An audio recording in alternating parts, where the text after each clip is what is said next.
नमस्कार। आज मैं आपको एक ऐसी कथा सुनाने जा रहा हूँ, जो हमें यह सिखाती है कि संत का कभी अपमान नहीं करना चाहिए। भला न कर सको तो बुरा भी मत करो, क्योंकि जहाँ श्रद्धा होती है, वहाँ स्वयं भगवान हनुमान रक्षा के लिए प्रकट हो जाते हैं। यह घटना आज से 50 साल पुरानी है।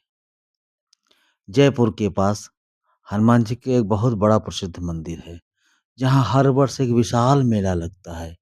दूर-दूर के गाँव से श्रद्धालु आते हैं, पूजा होती है, पाठ होता है और मेले में खाने-पीने की चीज़ें, खिलौने, अनेक दुकानें सजती हैं। उसी मेले में एक हलवाई था, धन तो था पर मन में दया नहीं था। एक दिन उसके पास एक साधु बाबा आए। साधु ने हलवाई के हाथ हाथ में एक चवन्नी रखी और बड़े प्रेम से कहा, "बेटा, पाव भर पेड़े दे दो।" हलवाई हँसते हुए, "महाराज, 4 आने में पाव भर पेड़े? पाव भर पेड़े तो 12 आने के आते हैं।" साधु ने शांत स्वर में कहा, "हमारे राम के पास तो चवन्नी ही है बेटा। भगवान तुम्हारा भला ही करेगा, दे दो।" लेकिन हलवाई के मन में तो लोभ था। अकड़ के बोला, "मुफ्त का माल खाना चाहते हो? साधु बनकर भीख मांगने आ गए?" साधु ने 2-3 बार विनती की, पर हलवाई का मन नहीं पसीजा। उल्टा उस चवन्नी को उठाकर एक गड्ढे में फेंक दिया। साधु बोले, "पेड़े नहीं देते तो मत दो, लेकिन मेरी चवन्नी तो मुझे वापस कर दो।" हलवाई ने अपमान करते हुए कहा, "चवन्नी गड्ढे में है, तुम भी गड्ढे में जाओ।"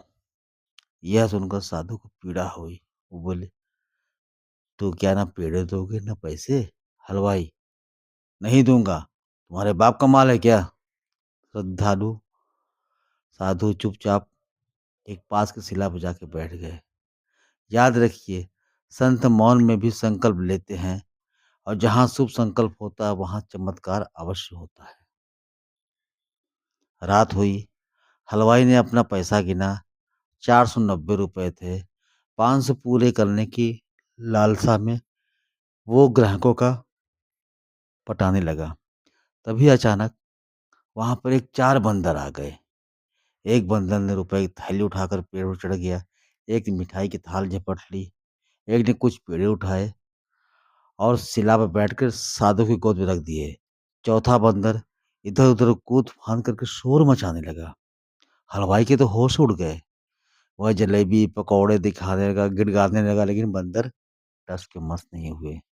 तभी किसी ने कहा, "जिस साधु को अपमान किया है, पहले उसके चरण तो पकड़ लो।"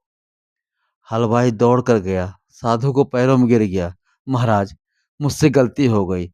संत तो दयालु होते हैं।" साधु बोले, "गलती हो गई तो मुझसे नहीं, उस माई बाप से माफी मांगो जिन्होंने इस बंदर को भेजा है।" हलवाई तुरंत हनुमान जी के मंदिर गया, पेड़े का भोग लगाया, रोते हुए, "जय जय जय हनुमान गोसाई, मेरी रक्षा करो।" प्रसाद बांटा, फिर पाव भर पेड़े लेकर साधु के चरणों में आया। साधु बोले, "हमारी चवन्नी कहाँ है?" हलवाई, "गड्ढे में गिरी है।" साधु बोले, "जिस गड्ढे में मुझे भेजा था, उसी उसी गड्ढे में जाकर मेरी चवन्नी लेके आओ।" हलवाई ने गड्ढे में उतर कर चवन्नी निकाली, धोई और श्रद्धा से चरणों में रख दी।